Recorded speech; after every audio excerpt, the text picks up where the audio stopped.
Welcome back, or welcome if you're just joining us. This is the France 24 debate. In part one, we saw our exclusive report on the situation for Cameroon's homosexuals. With us to talk about it, France 24's Mark Perlman, from Yaoundé, the communications minister, Issa Chiroma Bakari, Nigerian activist Joseph Okoro, and journalist and gay rights activist Thomas Fouquet Lapart. The minister in part one, Mark, of that report saying that it's not at all true that there's a witch hunt against homosexuals in Cameroon, but 99% of the population feels that it's not right.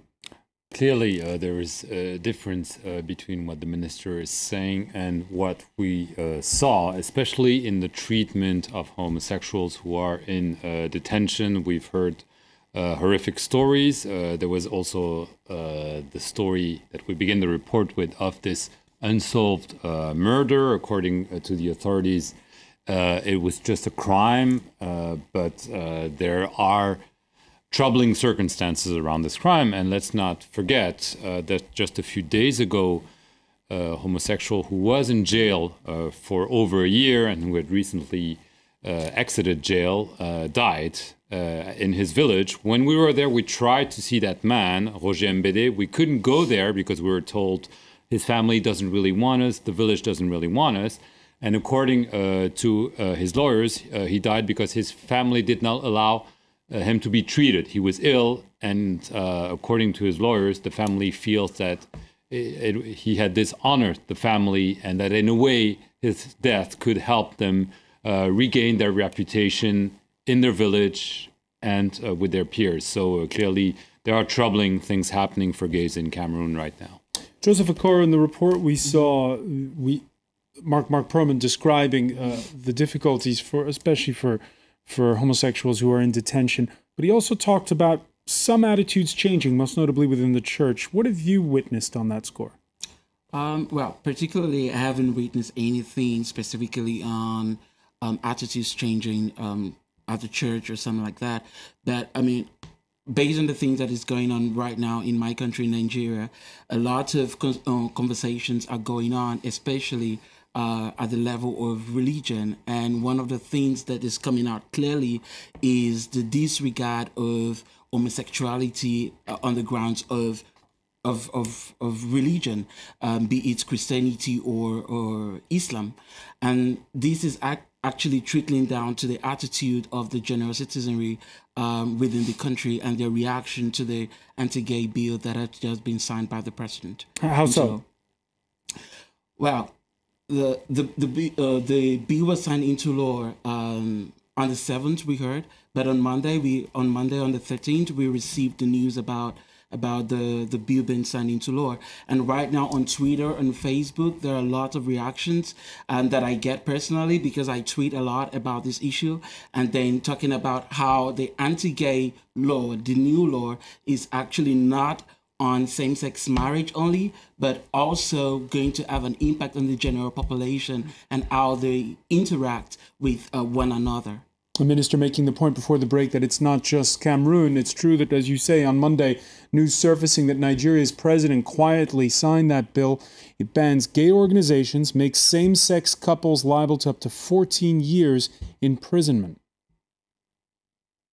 There can't be two guys living together in same roof and everybody knows that they are gay.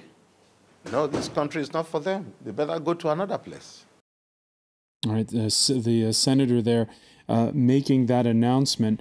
By the way, we've had reports, most notably from the Associated Press, that there have been scores of arrests since Christmas time in northern Nigeria, with people being charged of belonging to gay organizations.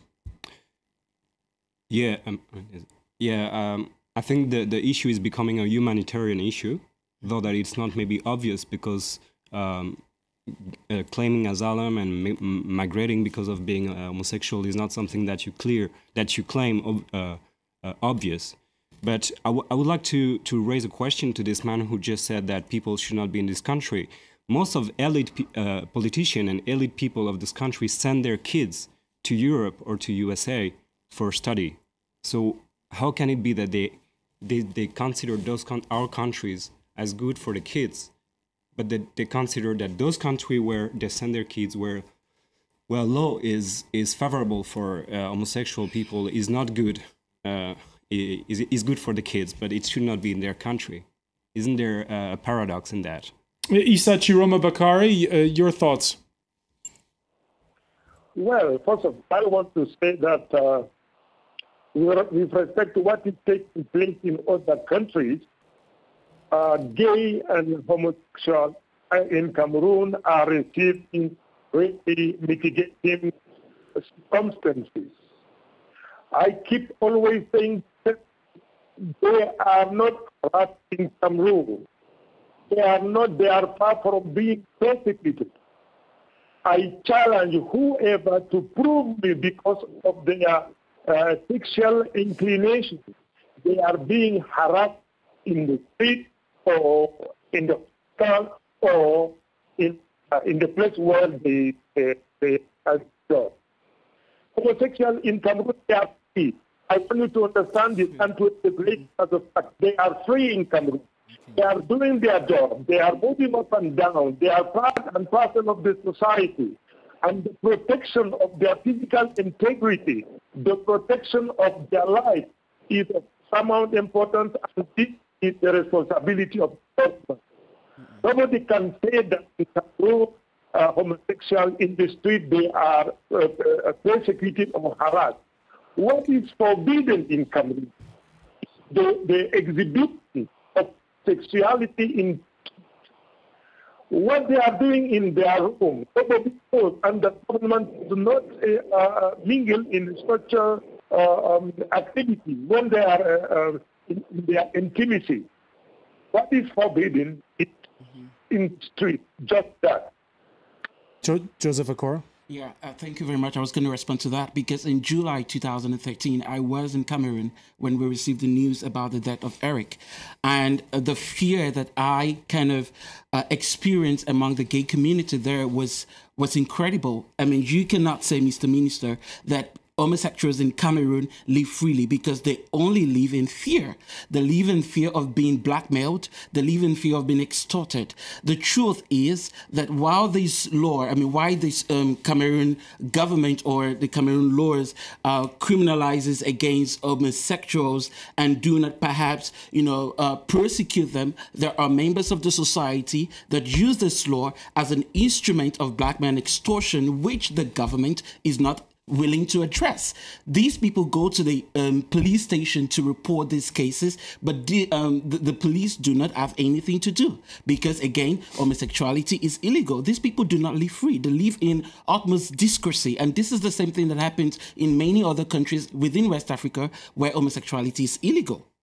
All right, and we're seeing, Mark Perlman, a huge discrepancy between public opinion here in the West and public opinion in Africa. We have a comment on Twitter. Laws can't stop love. Homosexuality is not a disease. Homophobia is. All my support to the lesbian, gay, bisexual, and transsexuals in Africa.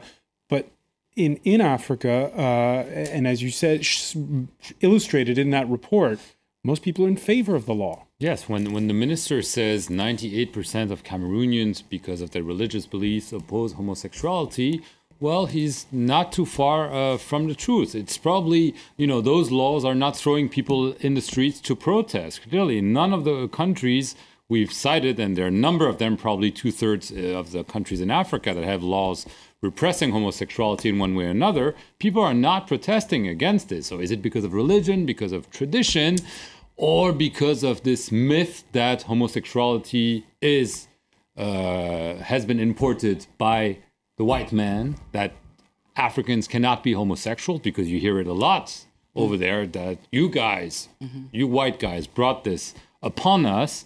It's difficult to figure out, but clearly public opinion is not in favor of gay rights in many African countries. That's absolutely certain. Thomas Fouquet-Lapart. Yeah, I'm more or less agree with that, because there is one thing that is the law, and one thing that must be cleared is that this family that were crying for the kids being dead, I mean, why the law should be here to restrain people and to make problem to family? The law is supposed, and the politics is supposed to be encouraging people to their life, not to restrain them. And that's very questioning. Why the politics and the law goes into privacy, goes into families to create division? That's one thing. Mr. Minister say that there are no prosecution, no harassment, but Roger Mbede, who recently died, was sentenced by the appeal court for 36 months. And the motive of his sentence is just that he sent an SMS, a love SMS to a man. Is that something normal? All right, before I get the minister's reaction on this, another comment on Twitter. Really, Nigeria, even if you don't agree with homosexuality, 14 years in prison for being gay is extreme. That's the reaction there. Mr. Minister, what is for sure is that, and not just in Nigeria and Cameroon, we can even call up the map that shows it, putting aside South Africa, which has legalized gay marriage, elsewhere on the continent, the trend is towards criminalization of homosexuality. As we mentioned in the report, there were laws on the books that for a long time were not enforced. Why is it that those laws are being now enforced more and more stringently? Well, what is the responsibility of a government? The implementation, the full implementation of the law.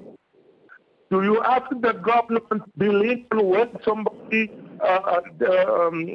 protect the law? You ask the government to touch the nation to it that all citizens are law-abiding people. Then you want the government to be lenient to let people disobey the law, lawless people. This is the problem. This is the major question that you have to resolve. As you said, homosexuality, this is not something natural in Africa. We detest it. We abhor it. But the responsibility of the government, as I said, is to protect, because even though they are homosexual, they are protected in Cameroon.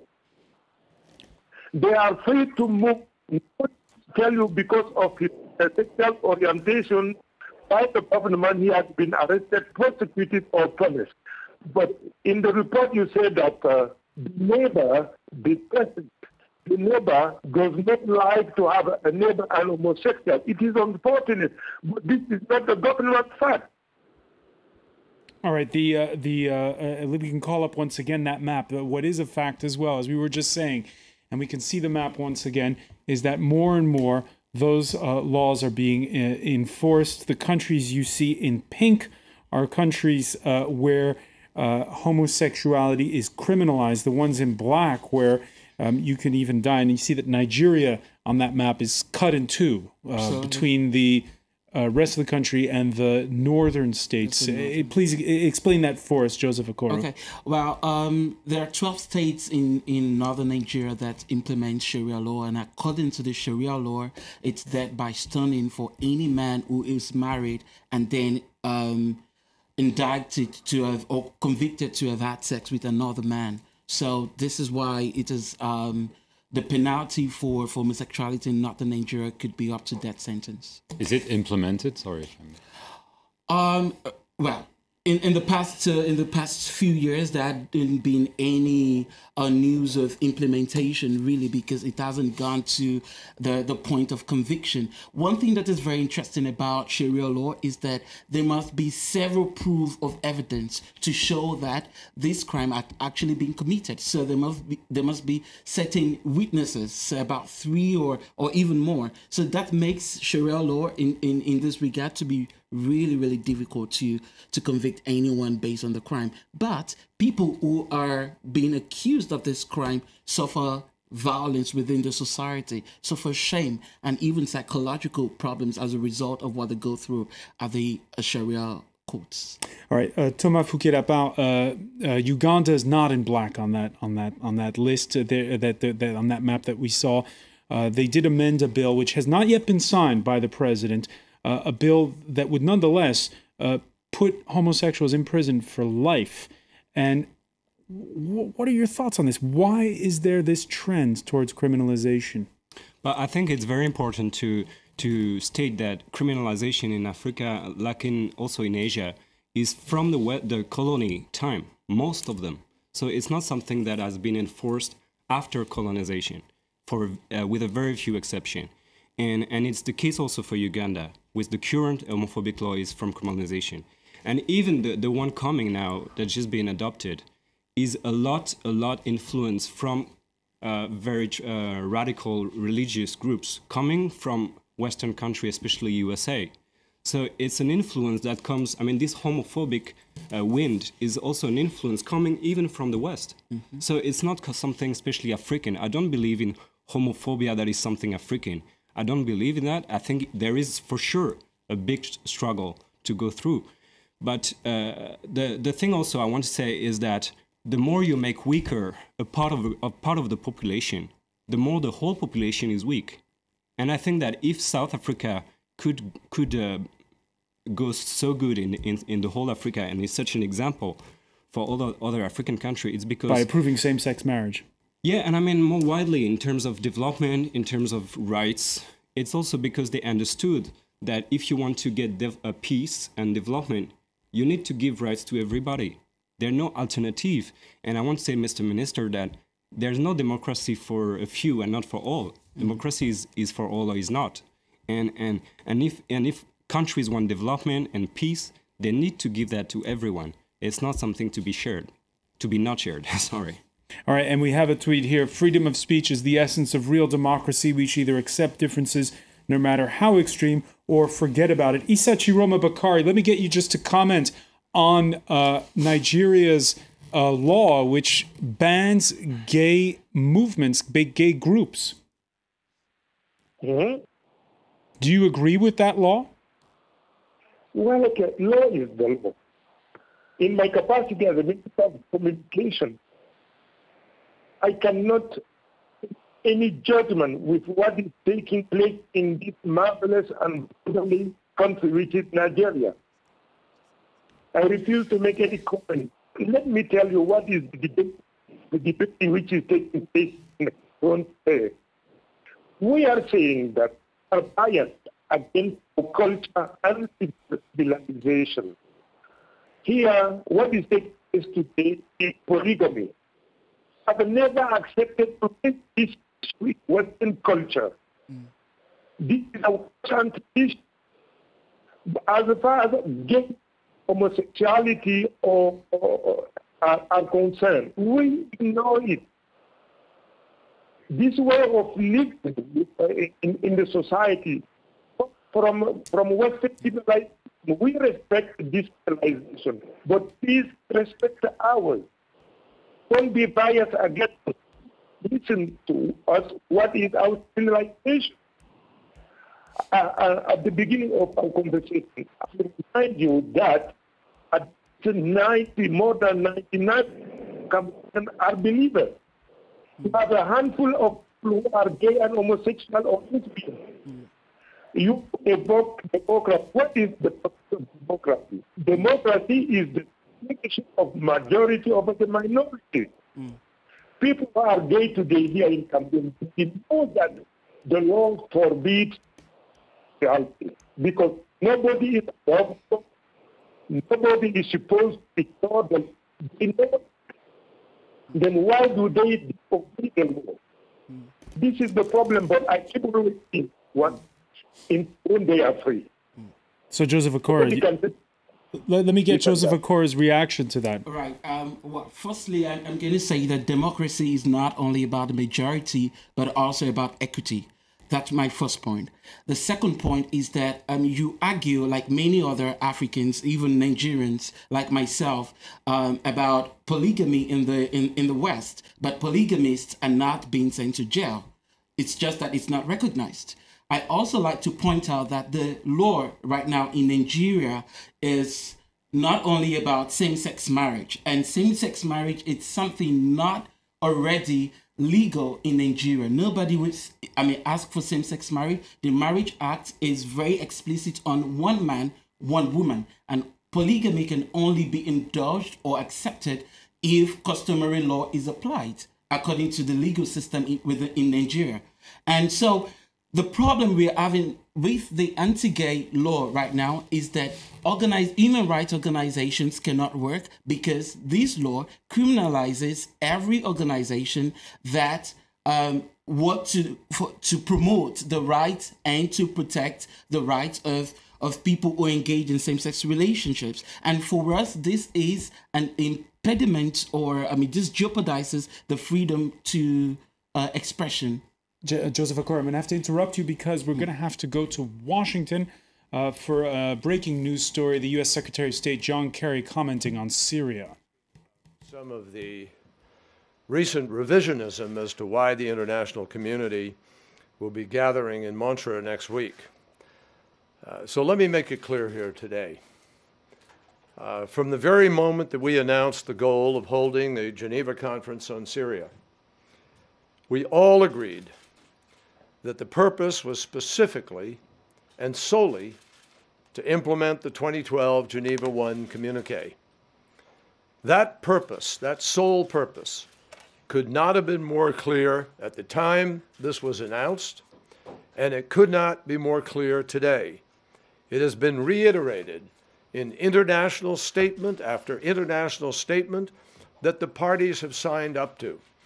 And venue after venue, in resolution after resolution, including most recently in Paris last weekend, when both the London 11 and the Russian Federation reaffirmed their commitment to that objective, the implementation of Geneva I.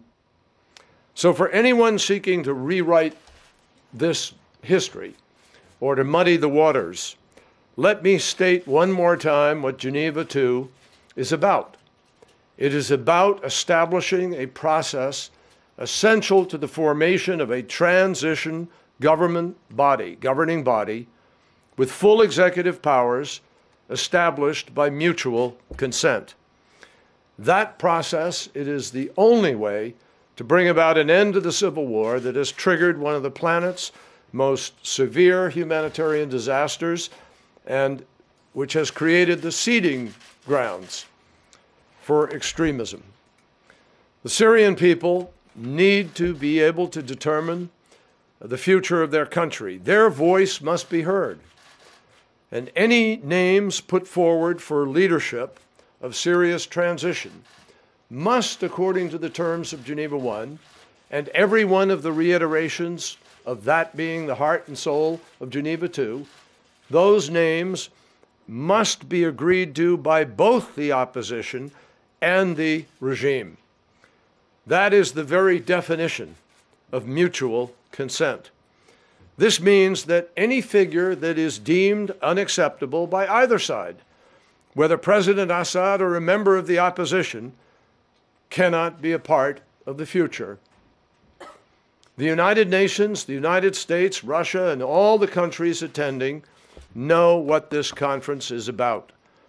After all, that was the basis of the UN invitation sent individually to each country, a restatement of the purpose of implementing Geneva I. And attendance by both sides and the parties can come only with their acceptance of the goals of the conference. And we, too, are deeply concerned about the rise of extremism. The world needs no reminder that Syria has become the magnet for jihadists and extremists. It is the strongest magnet for terror of any place today. So it defies logic to imagine that those whose brutality created this magnet, how they could ever lead Syria away from extremism and towards a better future is beyond any kind of logic or common sense. And so on the eve of the Syrian Opposition Coalition General Assembly meeting tomorrow to decide whether to participate in Geneva in the peace conference, the United States, for these reasons, urges a positive vote. We do so knowing that the Geneva Peace Conference is not the end, but rather the beginning, the launch of a process that is the best opportunity for the opposition to achieve the goals of the Syrian people and the revolution, and a political solution to this terrible conflict that has taken many, many, many too many lives. We will continue to push in the meantime, for vital access for humanitarian assistance. I talked yesterday with Russian Federation Foreign Minister Lavrov in an effort to push still harder for access to some areas where the regime played games with the convoys, taking them around a circuitous route instead of directly in the way that the opposition had arranged for and was willing to protect them in. It is important that there be no games played with this process. We will also continue to fight for ceasefires where we could achieve them, and we will continue to fight for the exchange or release of captive journalists and aid workers and others in order to try to improve the climate for negotiations. Now, obviously, none of this will be easy. Ending a war and stopping a slaughter never is easy.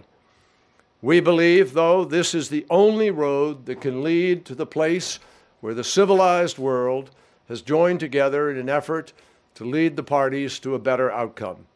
And to the Syrian people, let me reiterate, the United States and the international community will continue to provide help and support, as we did yesterday in Kuwait, where we pledged $380 million of additional assistance in order to try to relieve the pain and suffering of the refugees.